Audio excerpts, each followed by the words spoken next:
Olá, começa agora o primeiro bloco de notícias da manhã da TV da Transparência. Olá, Alceri Lopes. Olá, Sara Raquel. Hoje, segunda-feira, dia 31, último dia do mês de março de 2025, vamos dar início aos nossos destaques do dia pelo jornal Folha de São Paulo. E é destaque de hoje um assunto sobre política. Golpe de 64 permeou declarações de ministros em julgamento que tornou Bolsonaro réu. Carmen e Dino traçam ponte com o passado e relembram gravidade da ditadura militar, que completa 61 anos nesta segunda-feira, dia 31. Livro reúne imagens raras que ajudam a compreender ruptura provocada por militares. Golpe de Bolsonaro teria mais resistência e vítimas que o de 1964, avaliam especialistas. E ainda no caderno de política, tamanho das penas pelo 8 de janeiro divide STF e eventual revisão na posição de Fux embaralha o plenário. Dos 11 membros da corte, 5 defendem penas de níveis intermediários ou baixos. E o Folha de São Paulo nos traz este carrossel de imagens. O primeiro é sobre o fim do Lollapalooza. Justin Timberlake se apresentou no domingo, dia 30, o último dos 3 dias do festival. E veja imagens dos melhores momentos do evento que aconteceu em São Paulo. O segundo destaque é sobre a estética retrô. Câmeras digitais dos anos 2000, como a Cybershot, viram febre entre a geração Z. Jovens trocam a alta resolução dos celulares atuais pelos modelos antigos. E por último, é sobre carros. Nova versão do SUV médio NX amplia linha de híbridos plug-in da japonesa Lexus. A autonomia do modelo é de 55 km no modo elétrico. E agora sobre infraestrutura.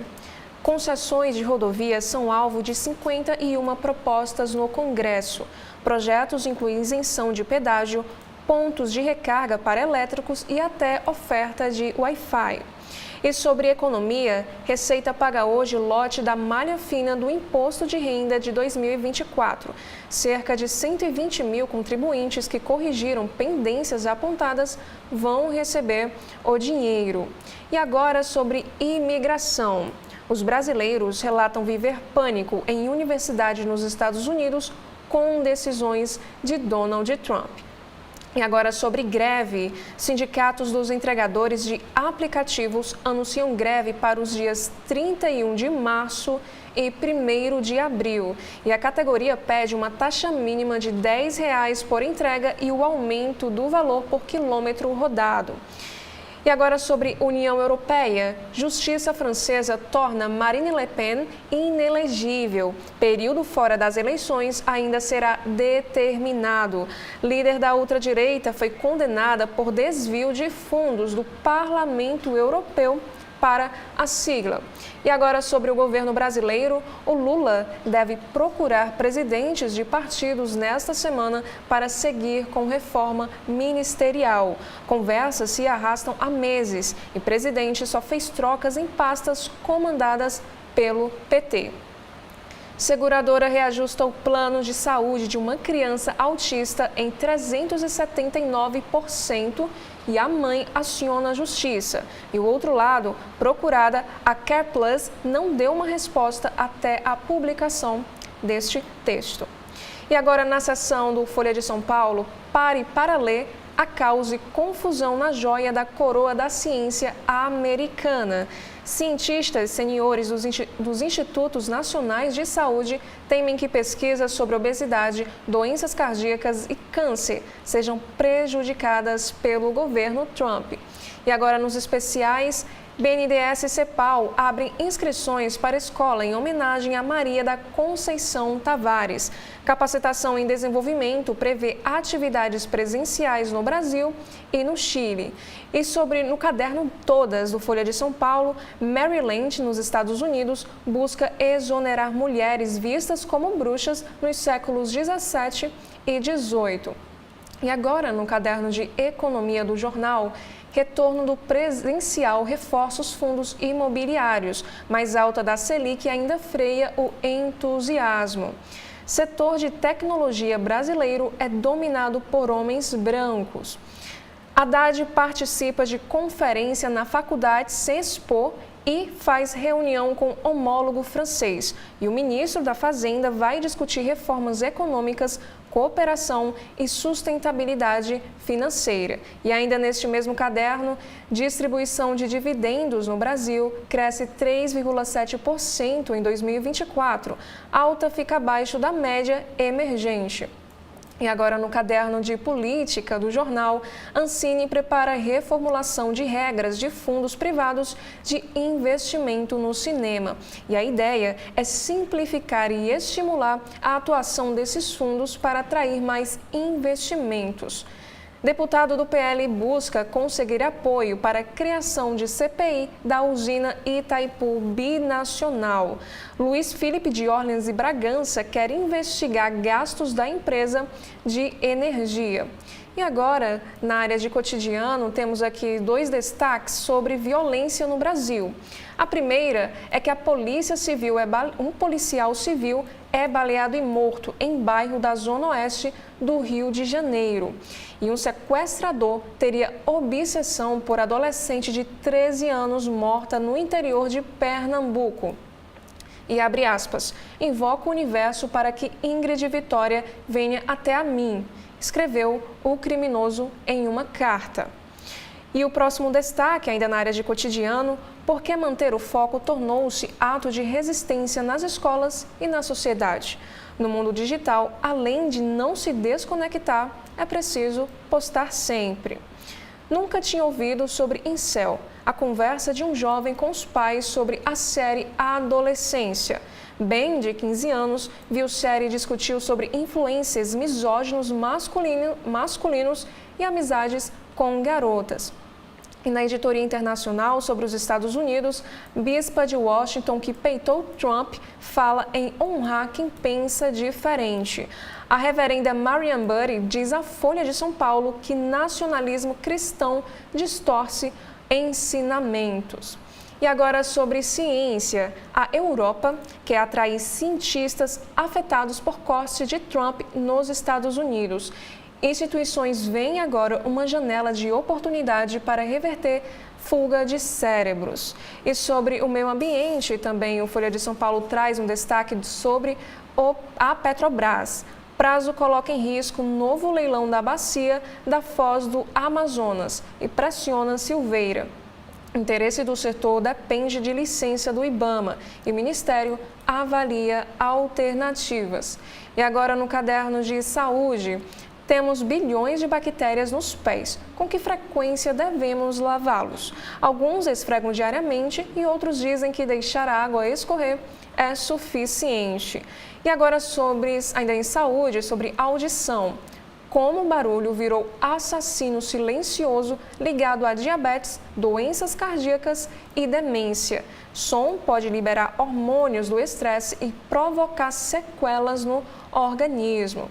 E por último, Folha de São Paulo nos traz 3 destaques do caderno de cultura. A primeira é sobre distribuidora manda cinemas deixar de exibir Ainda Estou Aqui por chegada ao stream. E o segundo é o remake da novela Vale Tudo, chega sob pressão de atualizar a trama e também agradar saudosistas. E por último, um destaque sobre teatro, aos 91 anos, Otton Bastos passa mal e cancela peça em São Paulo e cancelou a peça em São Paulo ontem, domingo. Oceli, quais são os destaques do jornal O Estado de São Paulo de hoje? Sara, a manchete de hoje do Estadão é um levantamento que o jornal fez sobre o programa Pé de Meia do Ministério da Educação. E diz assim: cidades têm mais bolsistas do Pé de Meia do que estudantes.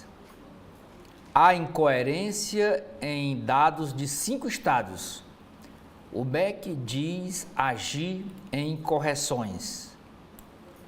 O programa Pé de Meia, que oferece bolsa para manutenção de estudantes no ensino médio público, tem mais beneficiários do que alunos matriculados em pelo menos 3 cidades: Riacho de Santana, na Bahia, Porto de Mós, no Pará, e Natalândia, em Minas Gerais. A iniciativa contempla mais de 90% dos alunos nessa etapa escolar em 15 cidades de 5 estados, conforme levantamento feito pelo Estadão, cruzando registros oficiais e dados obtidos via Lei de Acesso à Informação. A Bolsa é uma das principais bandeiras do presidente Luiz Inácio Lula da Silva. Procurado, o Ministério da Educação diz que a responsabilidade pelas informações é dos estados e trabalha para corrigir problemas. Especialistas veem erros em cadastros e uma política que ficou muito ampla e cara. 12,5 bilhões de reais é o custo anual do programa, pago a mais de 4 milhões de jovens de famílias com renda mensal de até R$ 759 por pessoa. Nessa pesquisa feita pelo Estadão, há também uma matéria dizendo que há beneficiários com salário de R$ 5 mil acima do teto. O programa Pé de Meia paga benefício a servidoras de prefeituras com rendimento líquido de mais de R$ 5 mil mensais acima do teto permitido. Na área internacional, o Estadão coloca como chamada de capa da edição desta segunda-feira, dia 31 de março, um assunto internacional. Não estou brincando. Donald Trump diz que busca a sério um terceiro mandato como presidente dos Estados Unidos. Hoje, um terceiro mandato é proibido pela Constituição do país. A emenda 22 limita os períodos na Casa Branca a 2, em sequência ou alternado. Uma via para driblar a lei, admite Trump, seria inverter papéis com seu vice na próxima eleição e esperar uma renúncia dele.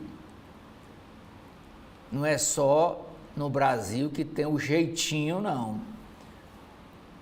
A ideia de Trump é dando um jeitinho norte-americano.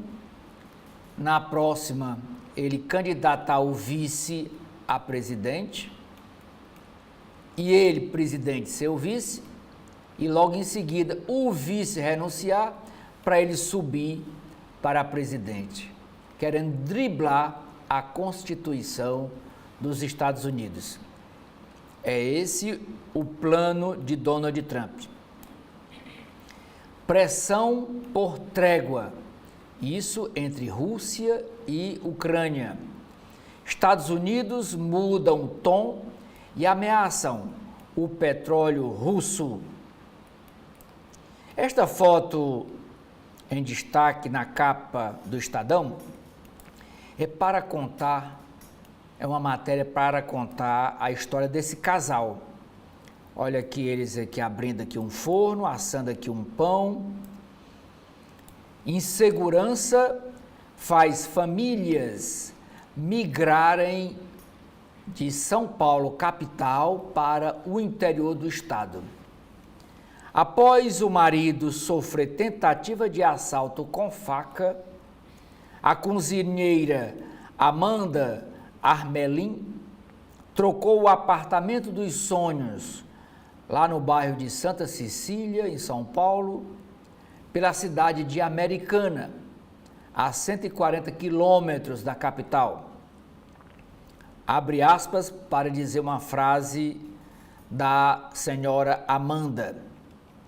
Ela disse: "Não acho São Paulo segura para criar meus filhos.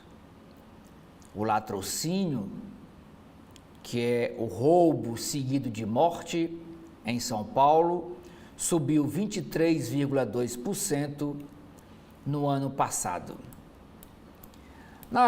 No caderno de Economia e Negócios, a chamada de capa do Estadão é para essa negociação, essa compra do Banco de Brasília, comprando uma parte, 58% do Banco Master.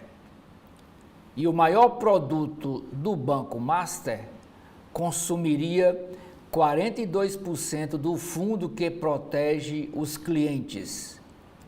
O grupo tem 45,6 bilhões de reais em depósitos a prazo, ante 107,8 milhões, aliás, 107,8 bilhões de fundo para socorro.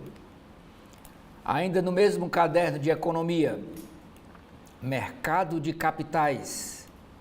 Com ações muito baratas, empresas avaliam saída da Bolsa de Valores.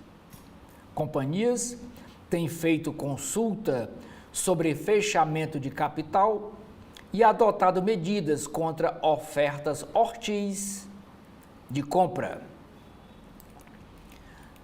Outra matéria no caderno de economia: balanço dos imóveis, aluguel de imóveis nas capitais, onde imóveis de aluguel em São Paulo, Minas Gerais e Rio de Janeiro mais renderam.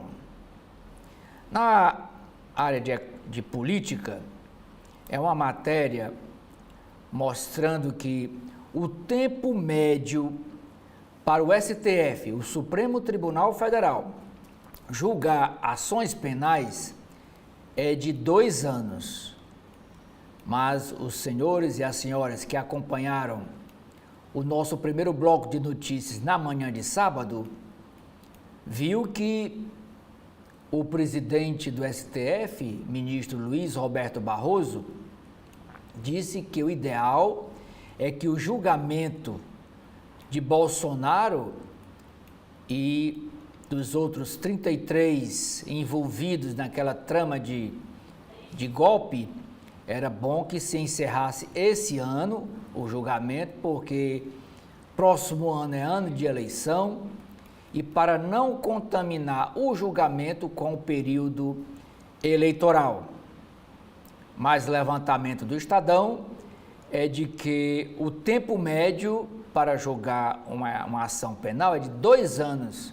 O STF leva 2 anos para concluir um julgamento.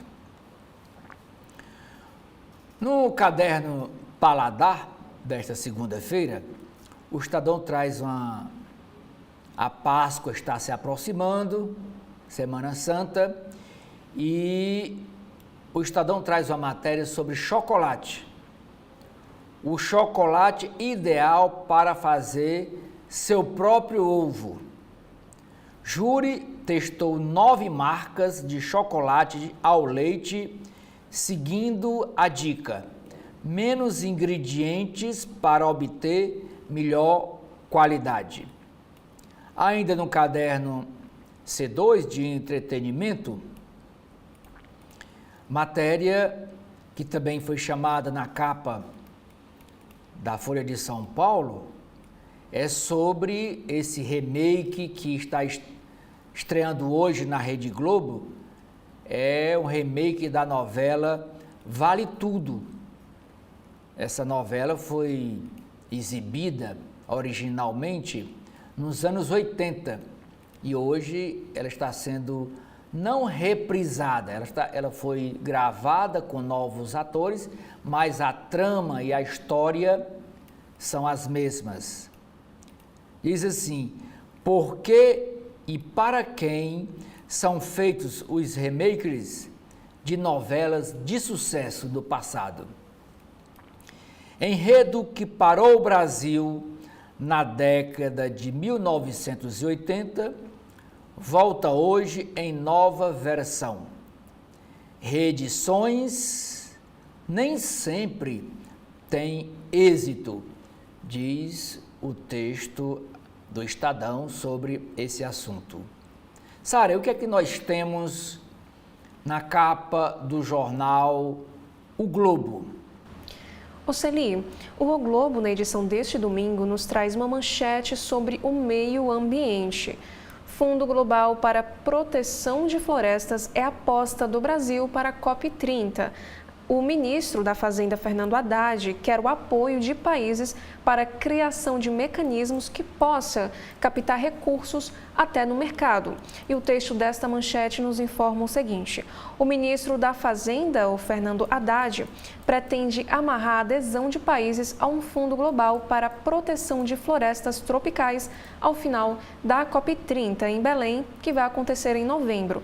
A ideia é substituir os fundos nacionais, como o Fundo Amazônia no Brasil, abastecidos por doações, por um novo instrumento baseado em investimento, com recursos soberanos de países patrocinadores, mas também com captação junto ao mercado, totalizando 125 bilhões de dólares, que, fazendo aí a conversão, dá aproximadamente 700 bilhões de reais. Ainda sobre política, atraso em reforma deixa ministros sob fritura. Cotados para deixar o governo há meses, petistas como Márcio Macedo, da Secretaria-Geral, são excluídos de agendas. E o Globo de hoje também nos traz esta imagem destaque, que é do segundo caderno, que fala sobre Meu Papel é a Realidade do Povo Brasileiro. A atriz Thaís Araújo, que estreia hoje como protagonista de Vale Tudo, conta das mensagens que trocou com Regina Duarte, a Raquel da novela original, e fala da sua caracterização como mãe da vilã Maria de Fátima. Ela disse o seguinte: o cabelo muito branco é meu mesmo, eu pinto. E a atriz diz que o país é o mesmo da época da trama original, de 1988, mas sem véu sobre racismo e desigualdade. E na entrevista, a Maria Fortuna, que é parte do videocast Conversa Vai, Conversa Vem, do próprio jornal O Globo, ela também responde se está rica. E segundo ela, está rica sim. E no caderno de política, mudanças em delação de Cid desafiam STF. Personagem central na investigação da trama golpista e ex-ajudante de ordens de Jair Bolsonaro, Mauro Cid mudou 5 vezes sua delação e o fato será explorado pelas defesas dos réus para tentar desqualificar as acusações no julgamento no Supremo Tribunal Federal. Baixa adesão a ato expõe esquerda frágil nas ruas. Realizada ontem em São Paulo, a manifestação sem anistia teve baixa participação. Foram 6,6 mil pessoas, de acordo com a pesquisa coordenada por professores da Universidade de São Paulo, a USP, os mesmos que mediram a presença de público em atos bolsonaristas nos últimos anos. E agora, da editoria internacional, democratas tentam se reinventar em meio à era Trump. De olho nas eleições legislativas de 2026, líderes de esquerda do Partido Democrata, como o senador independente Bernie Sanders e a deputada Alexandria Ocasio, buscam mobilizar de novo a sigla com comícios em estados onde Donald Trump teve vitória por margem estreita. Até as grades viram alvo do crime no Rio. Instaladas para proteger áreas públicas, grades estão sendo saqueadas por criminosos e vendidas para ferro-velhos. No histórico Campo de Santana, no centro, das 200 ponteiras sobre um trecho do gradil, 125 já foram furtadas. E as cercas do antigo zoológico e ao longo da linha férrea também estão sumindo. E agora temos aqui 3 chamadas para esportes do O Globo de hoje. E o primeiro, campeão e vice. Botafogo e Palmeiras empatam na largada. Depois de lutarem pelo título brasileiro ponto a ponto no ano passado, Botafogo e Palmeiras fizeram mais uma partida disputada ontem e acabaram ficando no empate de 0-0, no pontapé inicial do campeonato para os dois clubes, no Allianz Parque, em São Paulo. E a primeira rodada do Brasileirão, que começou no sábado com 6 partidas, termina hoje com um jogo entre Bragantino e Ceará. E o próximo destaque, ainda em esporte, é em São Januário. Vasco estreia com vitória. Com gol e assistência de Verratti, clube bate o Santos de virada e é o único carioca a vencer no início do Brasileiro. E por último, é sobre uma demissão relâmpago. Flu busca nome após Mano sair. E o treinador foi demitido após derrota tricolor para o Fortaleza, por 2-0 no Castelão. E agora eu convido o Oceli para apresentar as capas do jornal Correio Brasiliense. O Correio, Sara e internautas, traz como novidade na edição de hoje, logo no alto da capa, 2 chamadas sobre a área cultural. A primeira é questionando essa questão, que é assunto também das capas da Folha, do Estadão e do Jornal o Globo. Será que é o fim da novela original? Isso porque estreia hoje esse remake, essa nova versão da novela Vale Tudo, que foi exibida em 1988. E ela está hoje sendo exibida numa nova gravação. Ele pergunta, o Correio, é o fim da novela? Remakes e reprises têm salvado a teledramaturgia brasileira depois de diversos fracassos de tramas originais. Apostar em histórias já contadas é uma estratégia para não deixar o gênero, a novela, morrer. Um legado brasileiro. Com o projeto Portinari, o matemático João Cândido Portinari, filho do pintor Cândido Portinari, tem como missão democratizar o acesso à obra do artista, do pai. Em entrevista às jornalistas Denise Rotenburg e Eduarda Esposito, o João Cândido Portinari conta quais são os desafios que ele enfrenta para implementar esse projeto. Escolas sem celular e com mais interação. Desde a implantação da lei que proíbe o uso de celulares nas escolas, professores do Distrito Federal têm observado mudanças no comportamento dos alunos. Muitos relatam prestar mais atenção nas salas e se sentem mais conectados com os colegas do colégio. A manchete do Correio Brasiliense é para carestia, custo de vida. Remédio fica mais caro hoje. O reajuste pode chegar a 5%. A Câmara de Regulação de Medicamentos divulga hoje o percentual do teto de reajuste anual de remédios em todo o país. E todos os anos, o dia 1º de abril é o primeiro dia que os remédios são reajustados. Segundo a previsão do Sindicato da Indústria de Produtos Farmacêuticos, o Sindusfarma, a alta pode chegar até a 5,06%. o equivalente à inflação acumulada nos últimos 12 meses, encerrados no mês de fevereiro. O setor estima, entretanto, que o aumento médio ficará em torno de 3,48%, considerando o período inflacionário e questões como produtividade e concorrência. Confirmado esse reajuste de 3,48%, ele estaria abaixo da inflação oficial e seria o menor desde o ano de 2018. Abre aspas, para citar uma nota da CEMED, que é a Câmara de Regulação de Medicamentos.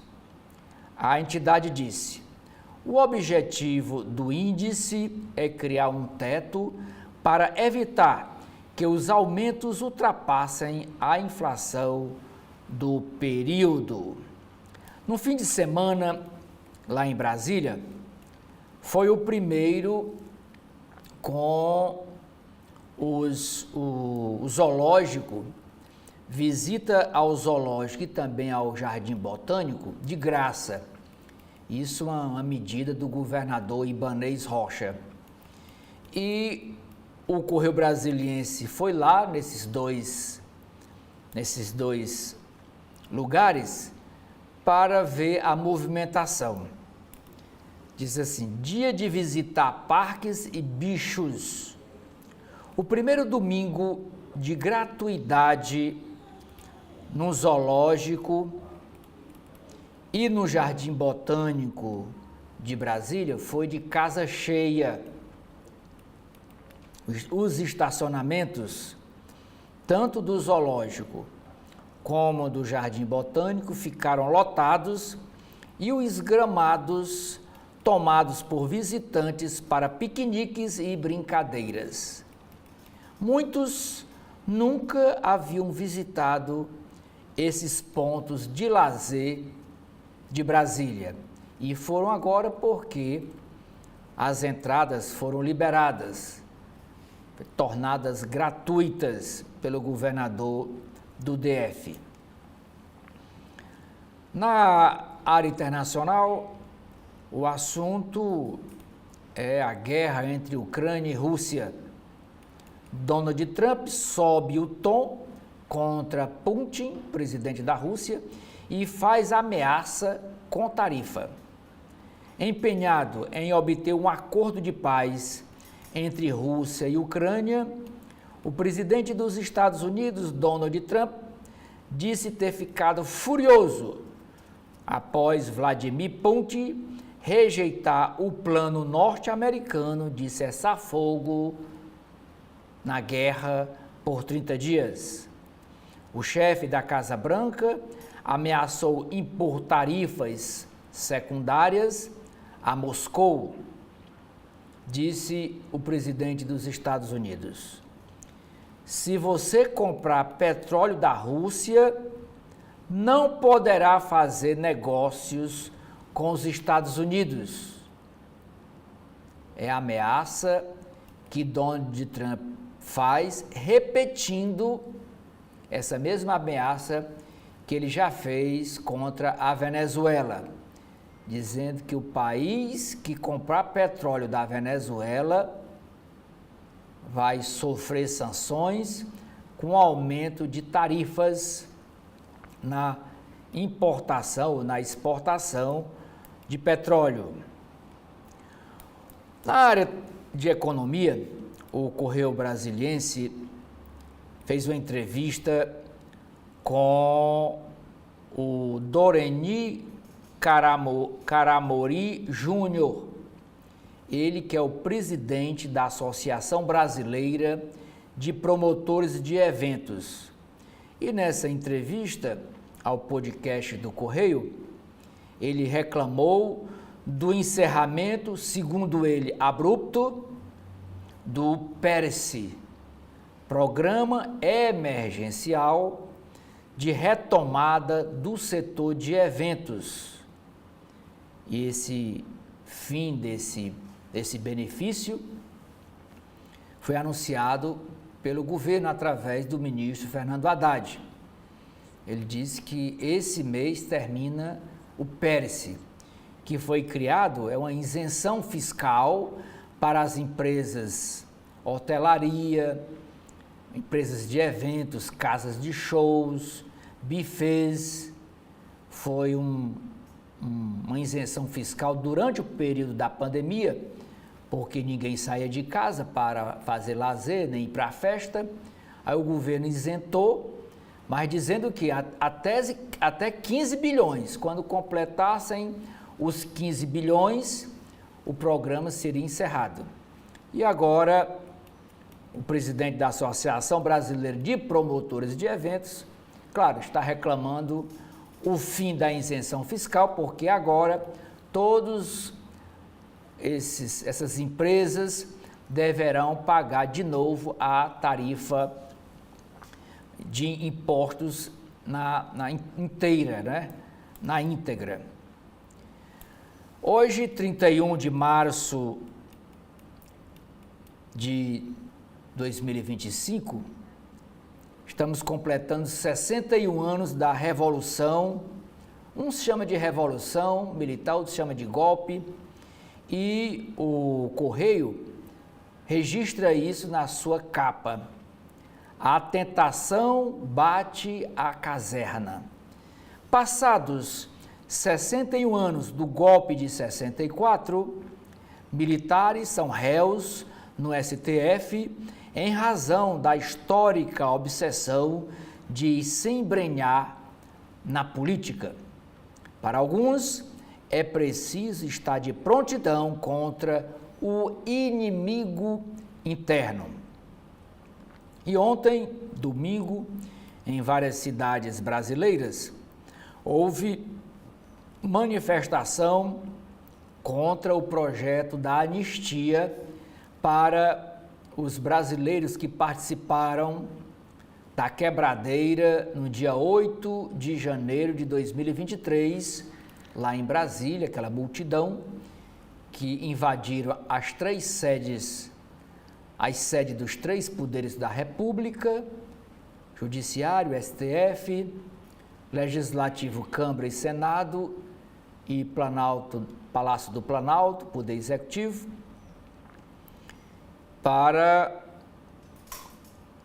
contra a anistia a esse pessoal. E o Estadão registrou aqui numa foto a manifestação lá em Brasília, contra o perdão aos extremistas.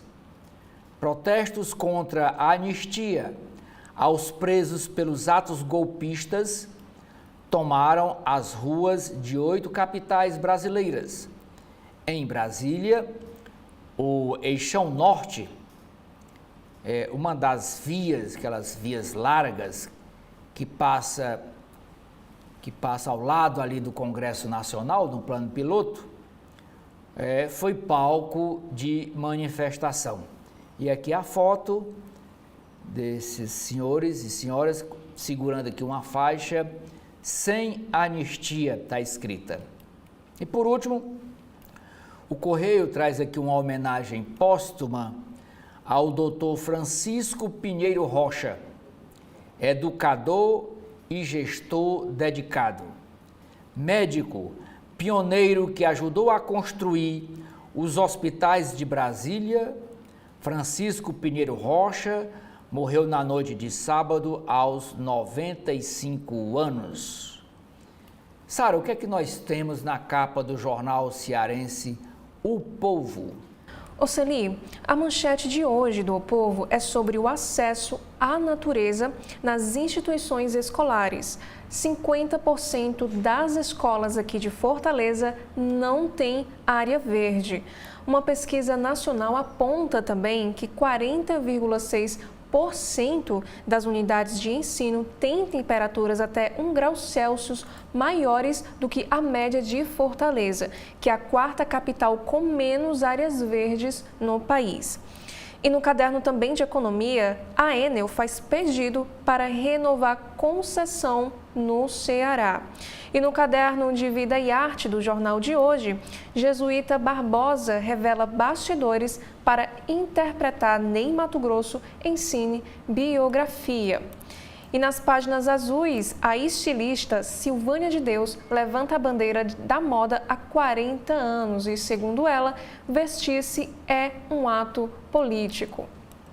E sobre esportes, com os cearenses, seleção feminina de futsal é octacampeã da Copa América.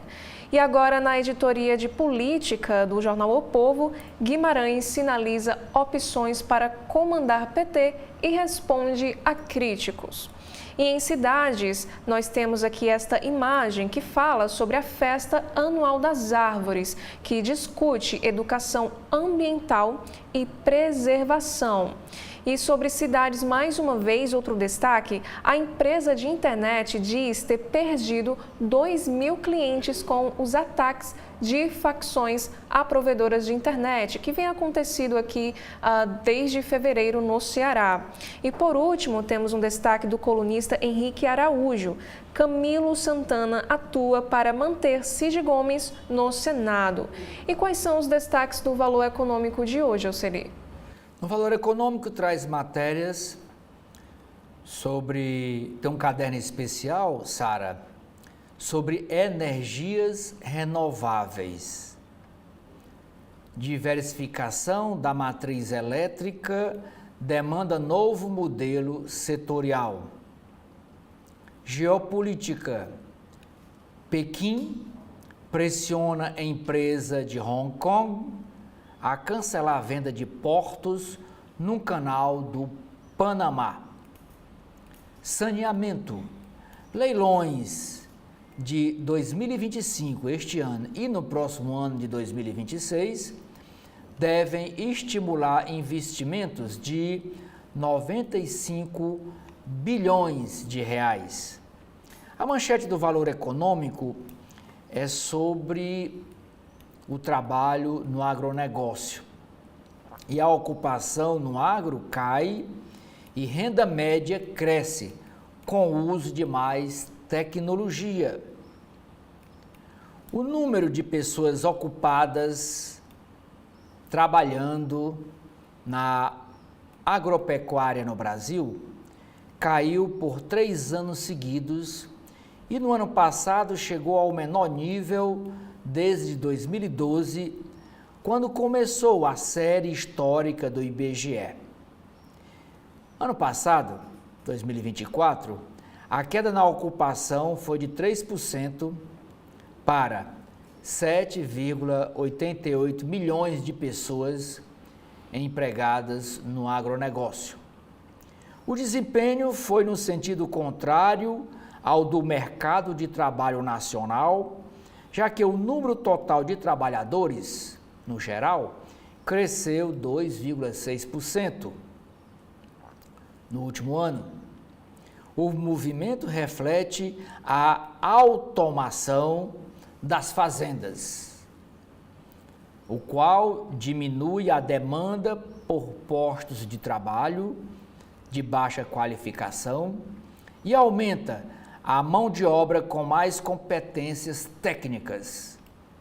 Outro fator, apontam especialistas, é a concentração em atividades voltadas ao comércio exterior, com soja e milho, em que há mais uso do capital e menos do trabalho.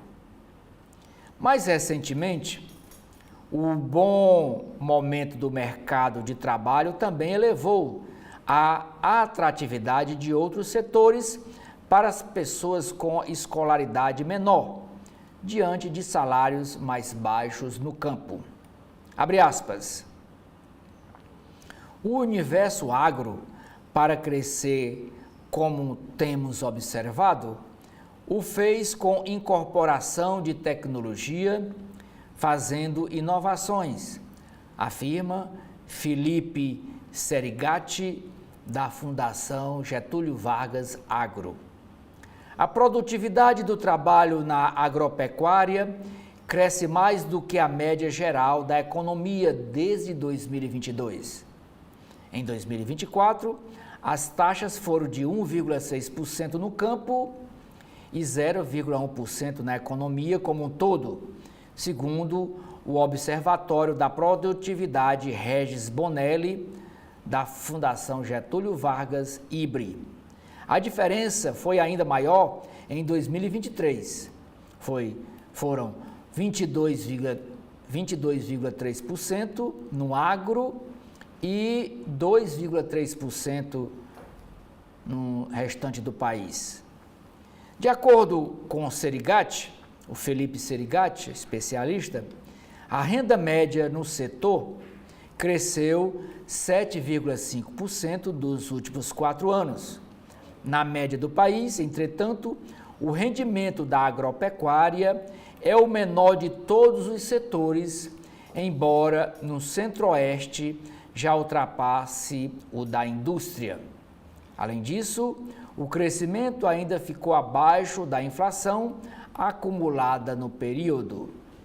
Abre aspas para citar uma frase de Nicole Renault Castro, ela que é do Centro de Estudos Avançados em Economia Aplicada da USP.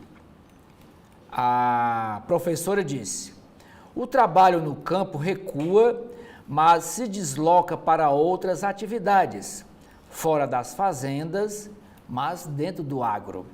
Há geração maior de empregos em serviços, como transporte e comercialização. A indústria de insumos tem gerado cada vez mais vagas e também tem a indústria, embora com menor força.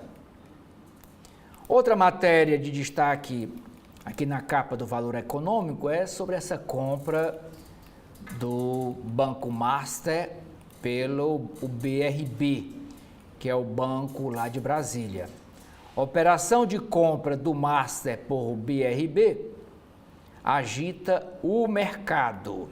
O anúncio da compra de 58% do capital total do Banco Master pelo estatal Banco Regional de Brasília, que é o BRB,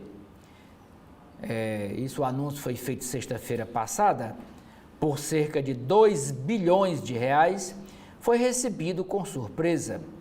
O mercado já aguardava uma saída para o Master, que cresceu em ritmo elevado, apoiado na venda de CDBs, com cobertura pelo Fundo Garantidor de Crédito.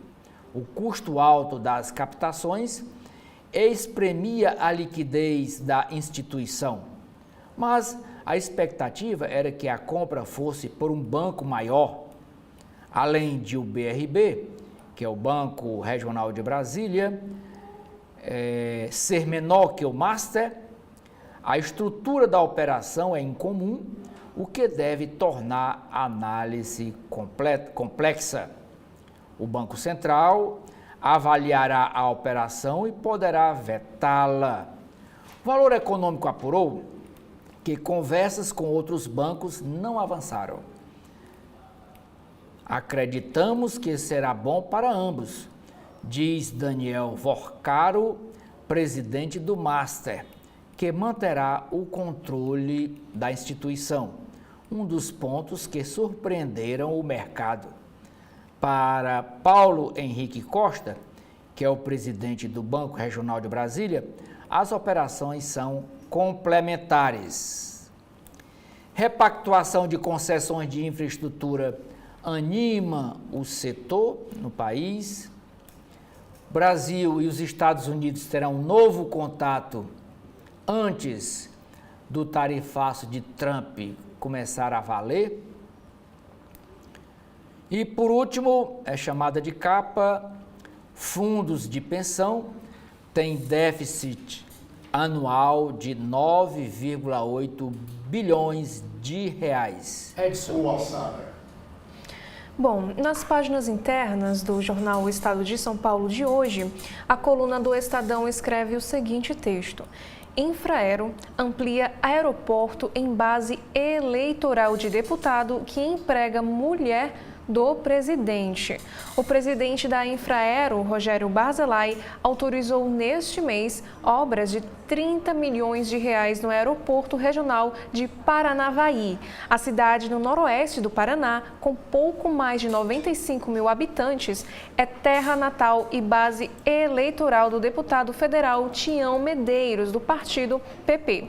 O parlamentar emprega em seu gabinete, em Brasília, a mulher do presidente da estatal. Kênia Gondim tem um cargo de confiança com um salário de R$16 mil no gabinete do parlamentar desde junho de 2023, 4 meses após Medeiros estrear na Câmara. Os dois trataram diretamente das negociações para a estatal assumir o terminal no ano passado. E o próprio Tião informou a articulação em seu site e publicou foto ao lado de Barzilai, na qual os dois seguram o projeto do aeroporto. E procurada, a Infraero disse que segue uma política de fomento a aeroportos regionais e que seguiu regras da Agência Nacional de Aviação Civil, a ANAC. E abre aspas, Paranavaí é uma cidade pujante, fecha aspas, afirmou a empresa pública. E por outro lado, precisei me cercar de uma equipe capacitada e com trânsito no Congresso. Kênia é uma excelente profissional, tem um currículo vasto e conhece bem os trabalhos internos da Câmara, disse Tião Medeiros. E o deputado elevou o tom contra o questionamento por empregar a mulher do presidente da Infraero, que agora beneficia o aeroporto em sua base eleitoral. E ele disse o seguinte, é tacanho e rasteiro fazer qualquer relação entre a sua contratação e as recentes conquistas envolvendo o aeroporto de Paranavaí. Ele disse, e ainda continuou, como parlamentar foi meu papel apoiar e abrir caminhos para a concretização deste sonho do povo de Paranavaí e região. E agora sobre um outro assunto, na sessão É Briga. O Procurador-Geral do Maranhão, Valdênio Caminha, apontou ao Supremo Tribunal Federal e à Procuradoria-Geral da República uma possível atuação criminosa de 2 assessores do gabinete do ministro Flávio Dino, do STF. E este documento foi protocolado no último dia 25 e o Procurador-Geral Estadual diz que Túlio Simões e Lucas Souza acessaram indevidamente o sistema da Procuradoria Estadual, de onde estão licenciados, para embasar ação judicial no Supremo que favoreceria um aliado de Dino. E a ação é movida pelo Solidariedade, que é presidido pelo marido de Ana Paula Lobato, suplente de Dino no Senado.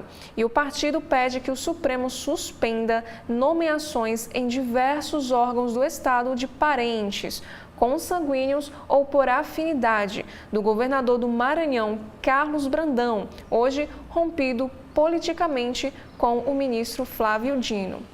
E agora nas páginas dos editoriais do jornal O Estado de São Paulo de hoje, o primeiro texto é a Arapuca bolsonarista. Após virar réu no STF, Jair Bolsonaro inflacionou o preço a cobrar dos possíveis candidatos da direita em 2026, que precisam optar entre a moderação ou o apoio a um evidente golpista. E por último, é sobre a tropa de Lula na Eletrobras.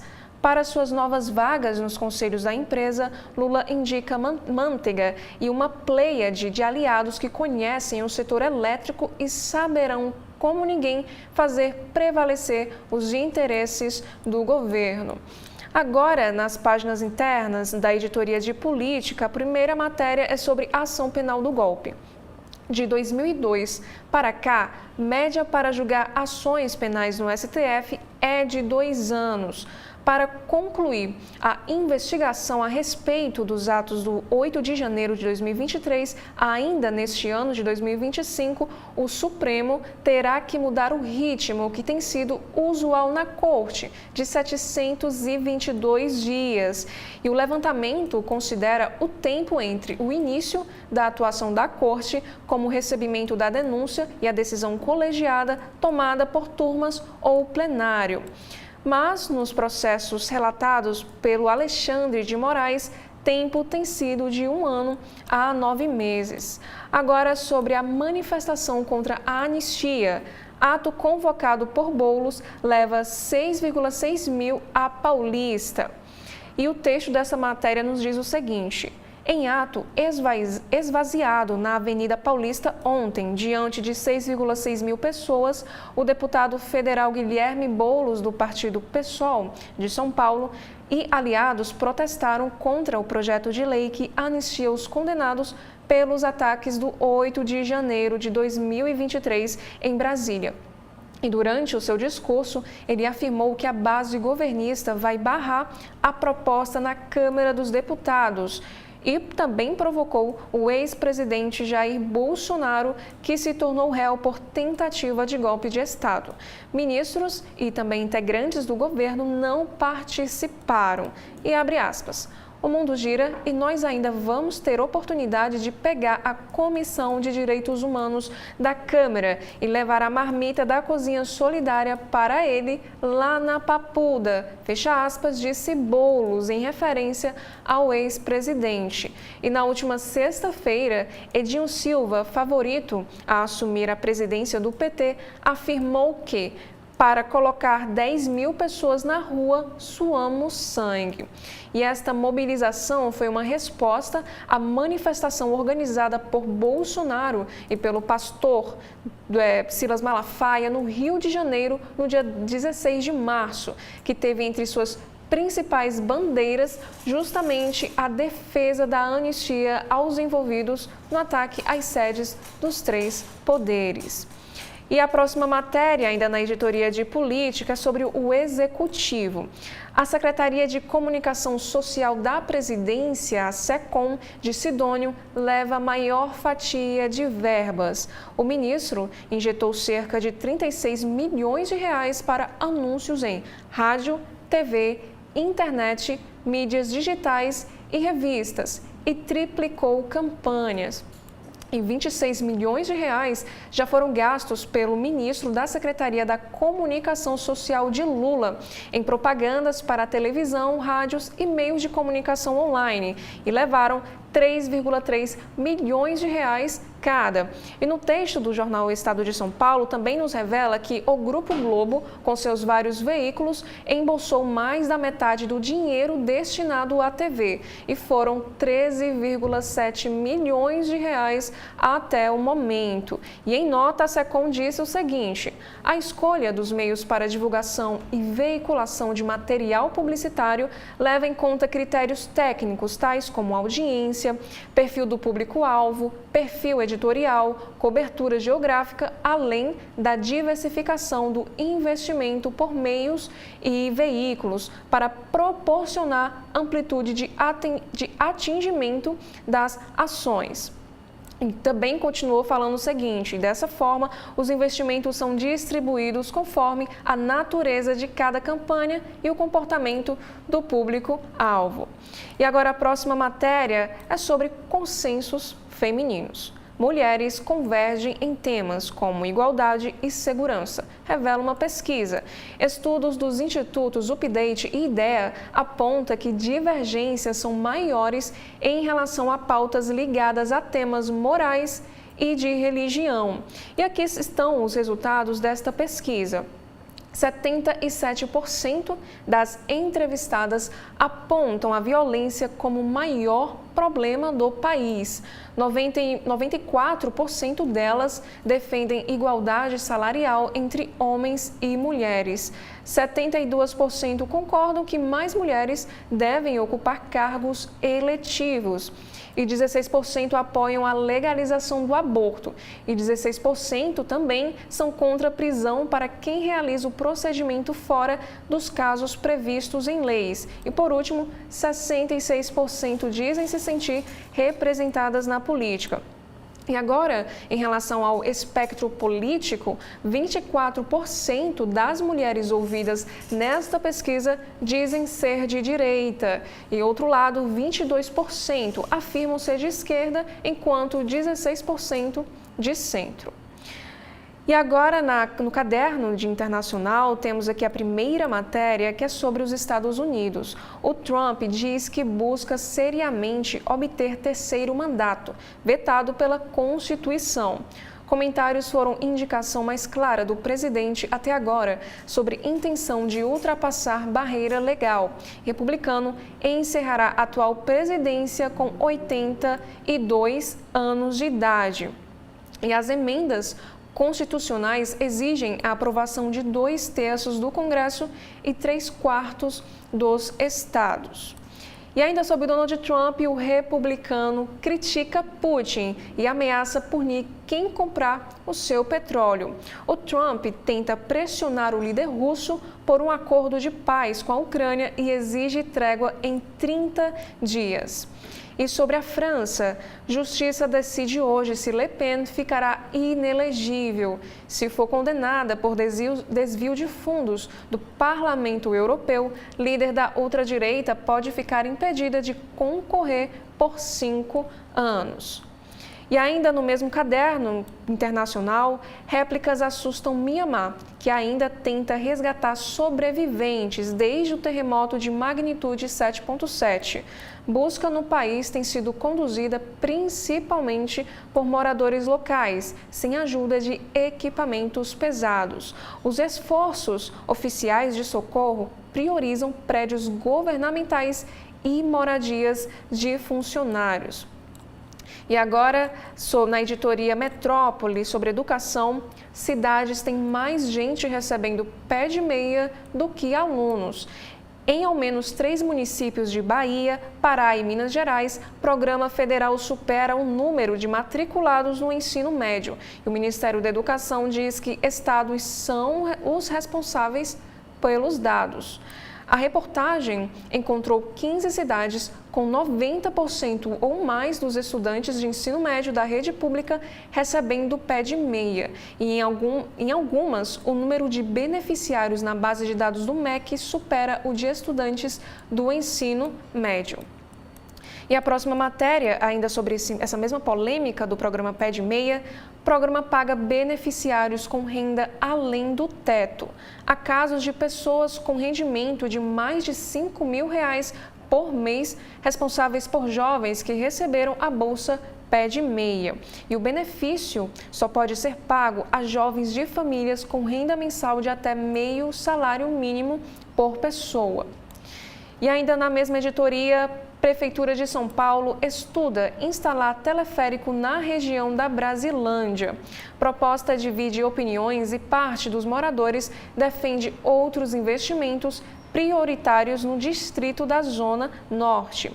E em relação ao custo estimado, como o estado de São Paulo aqui nos pontua, R$200 milhões por quilômetro, ou mais de R$1 bilhão para o trajeto mais provável, que é o custo estimado.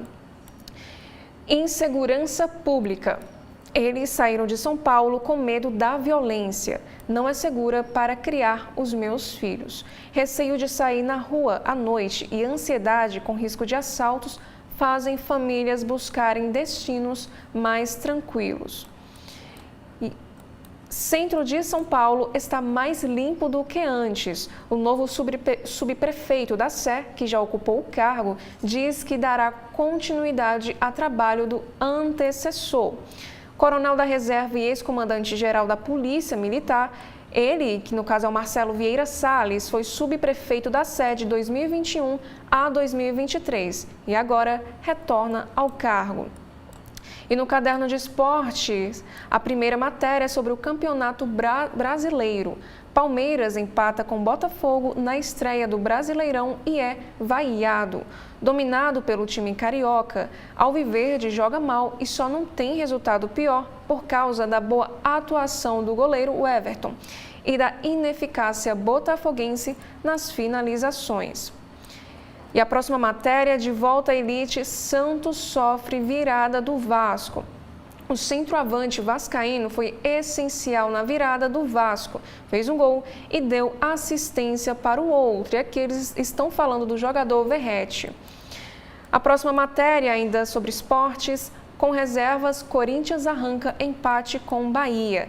Bahia era dominante até perder Everton Ribeiro. Corinthians chegou a fazer outro gol, anulado. Sobre tênis, Brasil ganha o segundo torneio de ATP na Costa do Sauípe. A Costa do Sauípe sediou torneios entre 2001 e 2011 e Gustavo Kuerten ganhou as edições de 2002 e 2004. E neste caso, o Guga foi bicampeão. E agora no caderno de Economia e Negócios, sobre mercado de capitais. Ações baratas levam empresas a avaliar a saída da Bolsa de Valores. Companhias têm consultado bancos e especialistas sobre a possibilidade de fechar o capital e outras têm recomprado os seus papéis e reduzido o capital social. E na B3 ficou fácil encontrar companhias com quedas de cerca de 50% ou mais em 12 meses em suas ações. E a próxima matéria, empresas têm adotado medidas para se blindar de ofertas de compra. Preço baixo deixa companhias expostas a propostas hostis de oportunistas, o que exige do controlador ações defensivas. E por último, estrangeiro já olha ações mais baratas no Brasil. O executivo do Citi, André Mazzini, diz que preço baixo das ações brasileiras deve atrair novos investidores de fora. E agora eu convido o Oceri Lopes para apresentar as páginas internas do jornal O Globo. Sara, na página de editoriais do jornal O Globo, o periódico opina sobre dois assuntos. O primeiro, sobre o governo de Donald Trump. Diz assim: Trump significa menos crescimento e mais inflação. É sombria a conclusão de estudo da OCDE sobre o impacto da guerra comercial na economia global.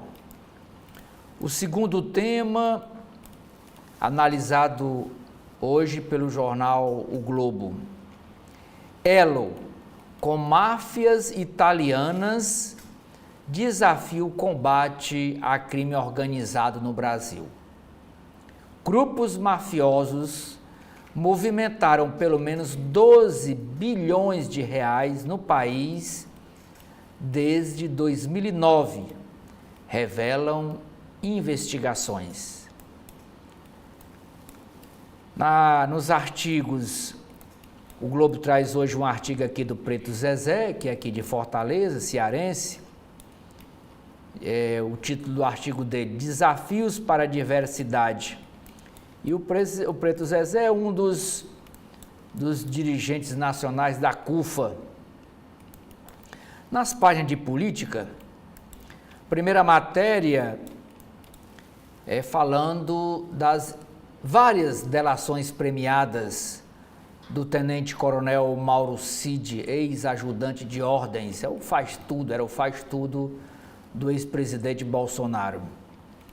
Diz assim: a conta gotas, Mauro Cid mudou 5 vezes sua delação e abre flanco para contestação de outros réus. Tem aqui a foto do Mauro Cid, coçando aqui a cabeça. Ao longo de 1 ano e 4 meses, Mauro Cid prestou 12 depoimentos, elevando a gravidade dos fatos e mudando versões até implicar o Braga Neto, general Braga Neto, que era o chefe da Casa Civil, foi candidato a vice-presidente na chapa de Bolsonaro em 2022. O jornal faz até uma cronologia desses depoimentos, da investigação ao julgamento. Tudo começou no dia 3 de maio de 2023.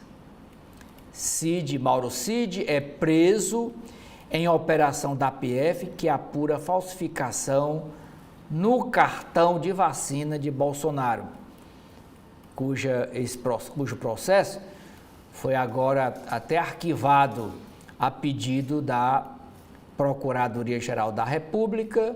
O relator, ministro Alexandre de Moraes, arquivou, dizendo que não encontrou prova material, a não ser a fala do tenente-coronel dizendo que o Bolsonaro mandou ele falsificar o cartão de vacina de Covid-19 dele, Bolsonaro, e da filha dele, Bolsonaro.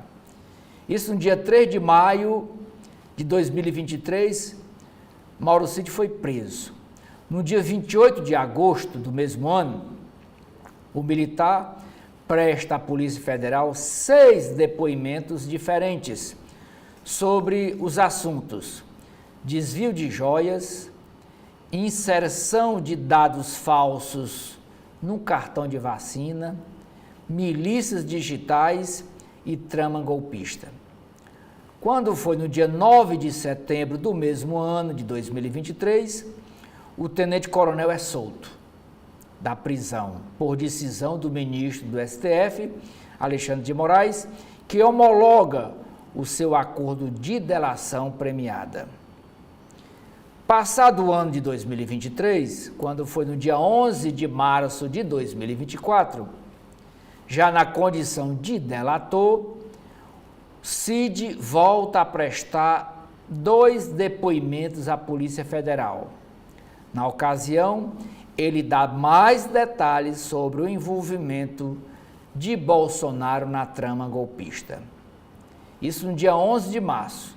No dia 21 de março do mesmo mês, de março de 2024, áudio publicado pela revista Veja mostra Cid falando que os investigadores da Polícia Federal têm a narrativa pronta e não queriam saber a verdade.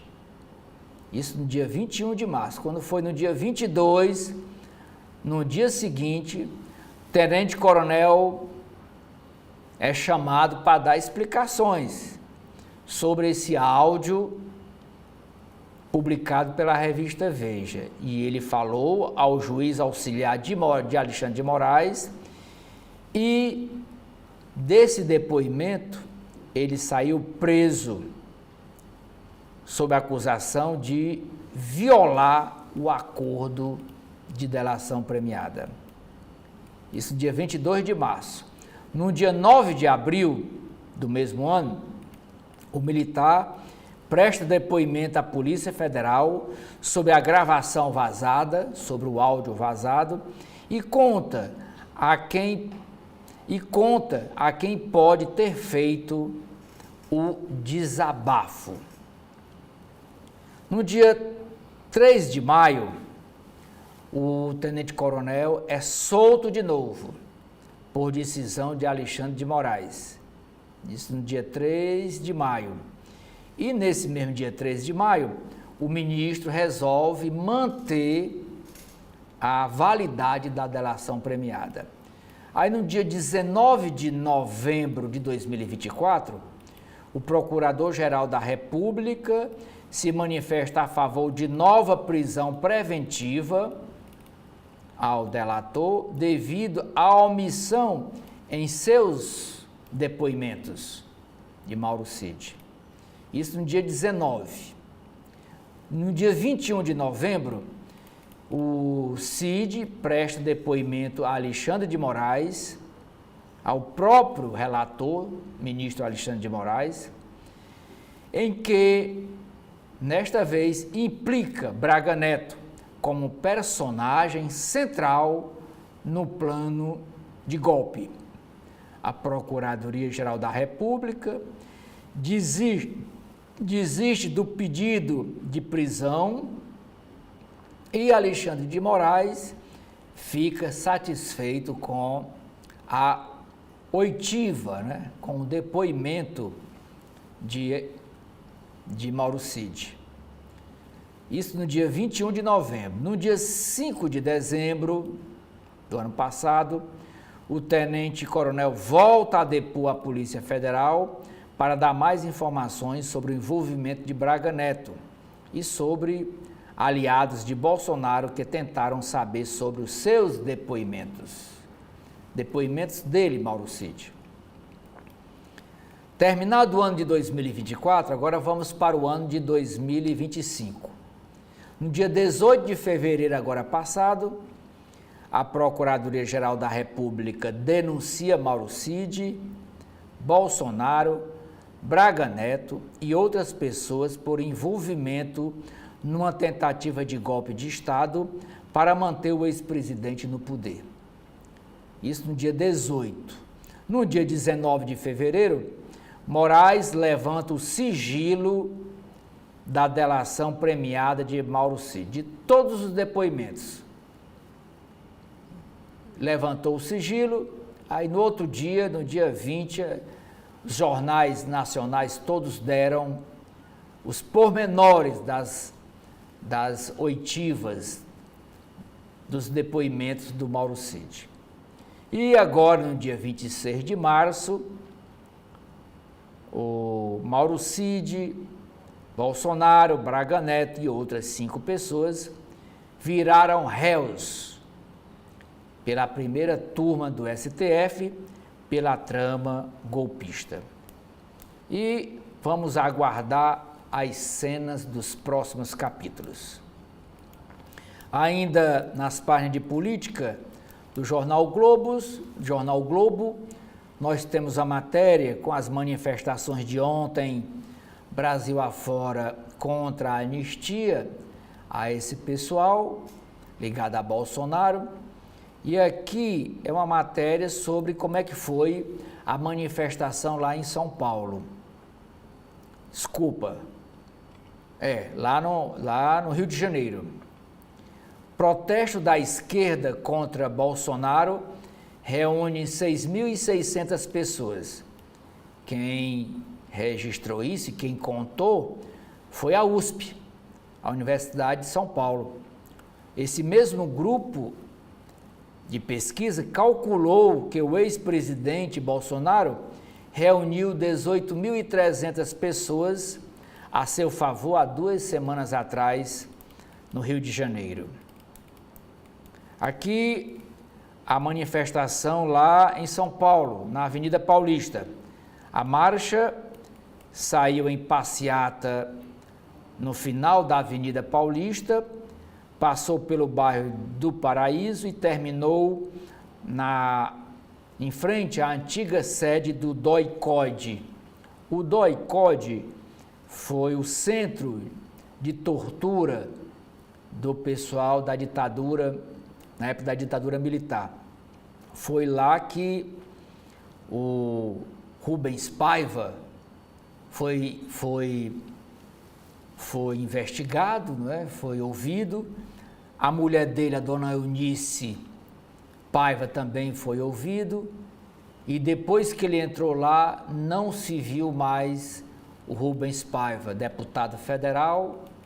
Ele sumiu. Até hoje a família não encontrou o corpo do ex-parlamentar.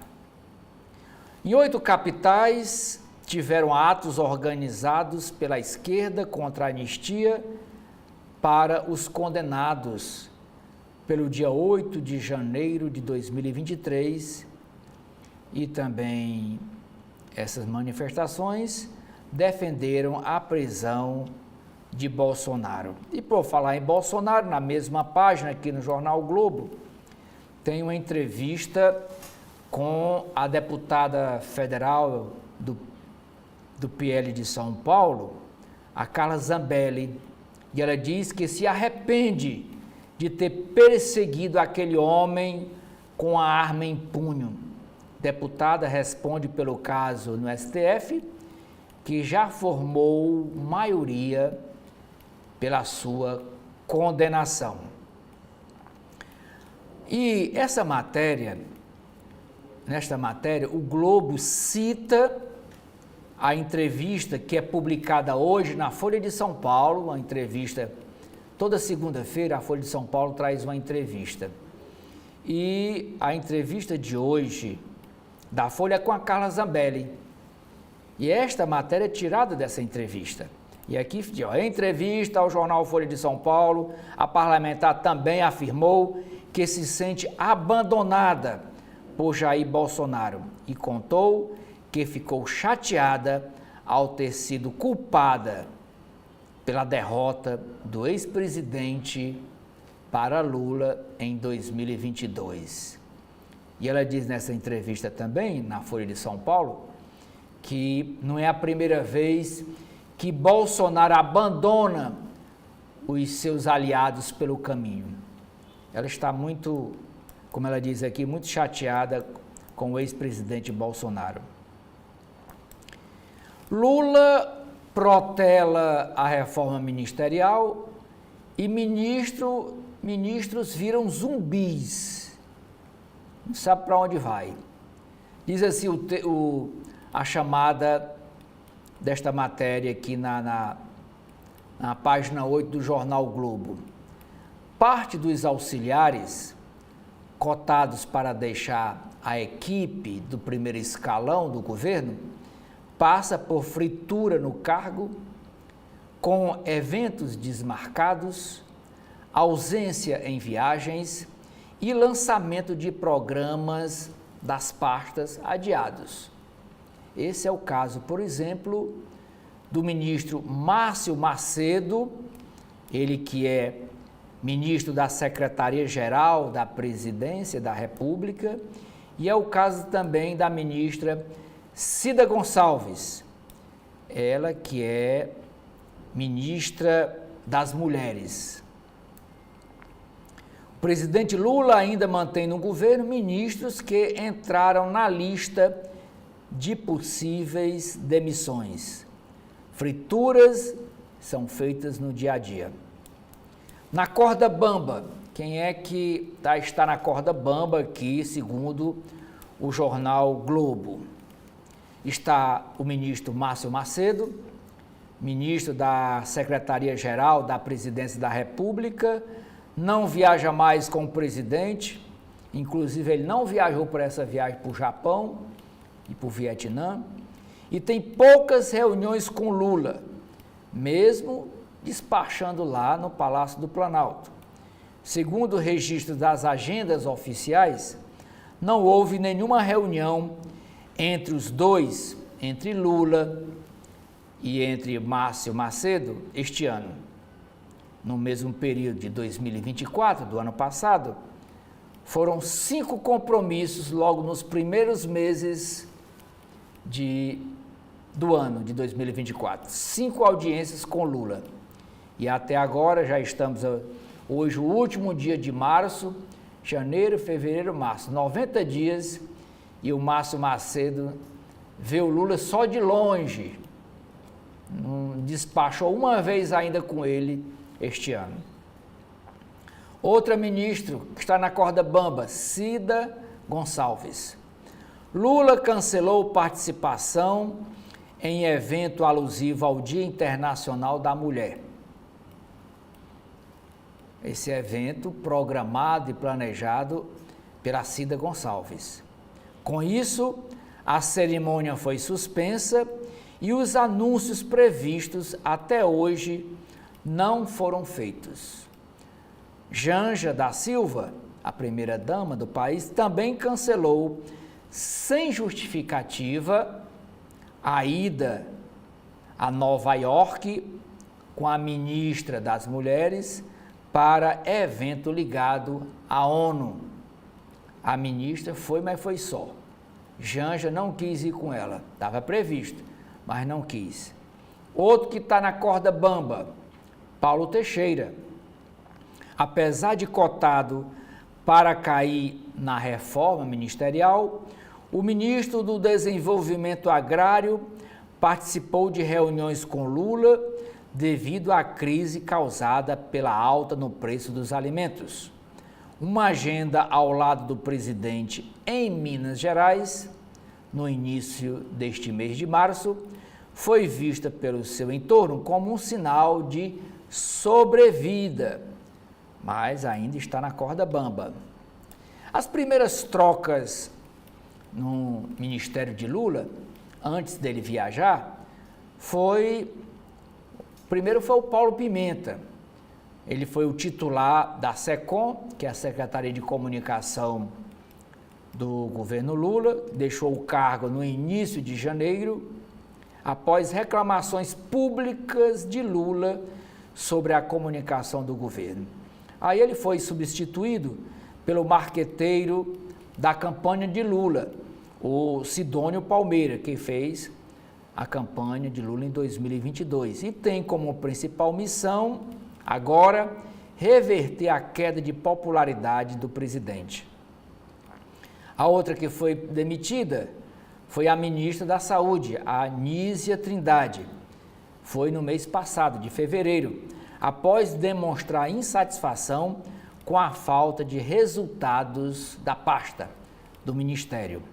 O posto foi ocupado por Alexandre Padilha, que era o ministro das Relações Institucionais, ele que era o responsável pela articulação política do governo, e como ele é médico, ele foi para a pasta substituir Nízia Trindade.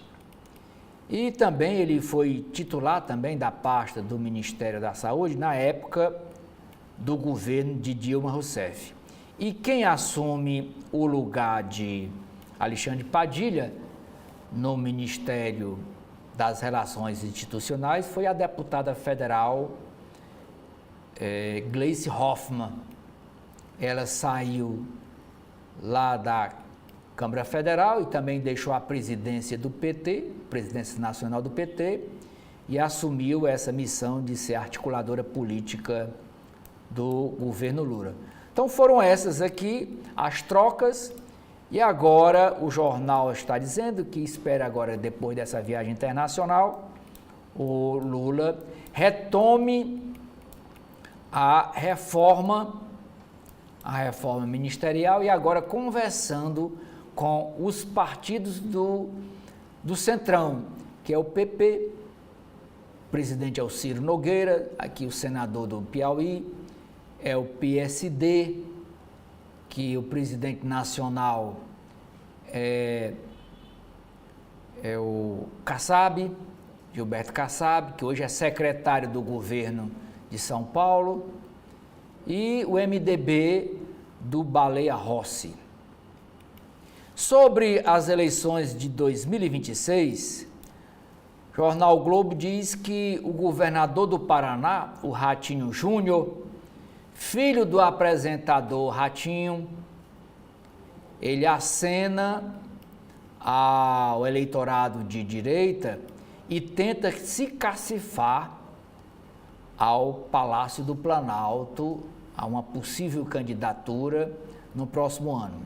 O governador do Paraná articula apoio no Congresso à anistia pelos réus dos atos do dia 8 de janeiro e tem encontro marcado com o Bolsonaro para conversar com o Bolsonaro se o Bolsonaro apoia ele nessa empreitada ou não. E o Ratinho Júnior, ele é filiado ao PSD de Gilberto Kassab. Primeira matéria da Editoria de Brasil é sobre os 20 anos do programa ProUni, gargalo em curso, explosão de vagas ociosas e na modalidade de ensino à distância são desafio do ProUni. Mais política, Alexandre Padilha busca guinada na saúde, mas enfrenta os mesmos obstáculos da ex-ministra Nízia Trindade. Economia, para manter a floresta em pé. O Brasil quer um fundo global de dinheiro para romper dependência de doações de países ricos. Quer fazer um fundo e com esse fundo manter a floresta em pé, acabar e fiscalizar o desmatamento na Amazônia. E com certeza Essa proposta será debatida em novembro, lá em Belém do Pará, durante a Conferência Mundial do Clima. Com esta matéria no caderno de economia, Sara, o que é que nós temos nas páginas internas do Correio Brasiliense? Oceli, a primeira matéria no caderno de política do Correio Brasiliense é uma matéria especial que faz alusão aos 40 anos de democracia, uma ditadura jamais superada. Personagens históricos mostram por que a política não saiu do ambiente militar, mesmo após 6 décadas do golpe. E aqui temos a entrevista com o historiador José Murilo da Carvalho. Ele diz o seguinte: os civis têm se omitido em relação aos problemas de organização das Forças Armadas e de Defesa Nacional. Cito 2 exemplos gritantes de omissão, o da comunidade acadêmica e o dos políticos. E o próximo entrevistado é o Tarso Genro, ex-ministro da Justiça. E ele diz o seguinte em entrevista ao Correio: isso vai exigir que se reconsidere qual é o papel das Forças Armadas, qual é a visão de segurança nacional num pacto democrático. E o Correio também traz 2 imagens. A primeira é com um tanque e soldados, como nós podemos visualizar, na frente do Congresso. Reflexos de 64 são percebidos na tentativa de golpe de 2022. E a segunda imagem é a capa do Correio Brasiliense no dia 1º de abril de 1964. E marcha antidemocrática estava em curso. E a manchete de 1964 do Correio era sobre o primeiro exército ataca Minas. E a próxima matéria é sobre os atos nas ruas contra a anistia pelo 8 de janeiro. Movimentos e partidos de esquerda promoveram ontem, em todo o país, protestos contra o projeto de lei que prevê a anistia aos presos nos atos golpistas de 8 de janeiro de 2023. As manifestações organizadas pela Frente Brasil Popular e Povo Sem Medo e com o apoio do PT aconteceram em Brasília, São Paulo, Fortaleza, São Luís, Belo Horizonte, Belém, Recife e também em Curitiba. Na capital, os atos concentraram-se no Eixão Norte, com palavras de ordem como sem anistia, ditadura nunca mais e vai ser preso, em referência ao ex-presidente da República Jair Bolsonaro, que se tornou réu na quarta-feira passada por tramar um golpe de Estado em 2022. Um dos organizadores do evento, o músico Chico Nogueira, considera que o tema não deve ser pauta do Congresso. E estes foram os principais destaques dos jornais do nosso país. Nós já gostaríamos de agradecer pela sua audiência até aqui e convidá-los mais uma vez para que vocês acompanhem a programação completa da TV da Transparência. Muito obrigada mais uma vez. Muito obrigado.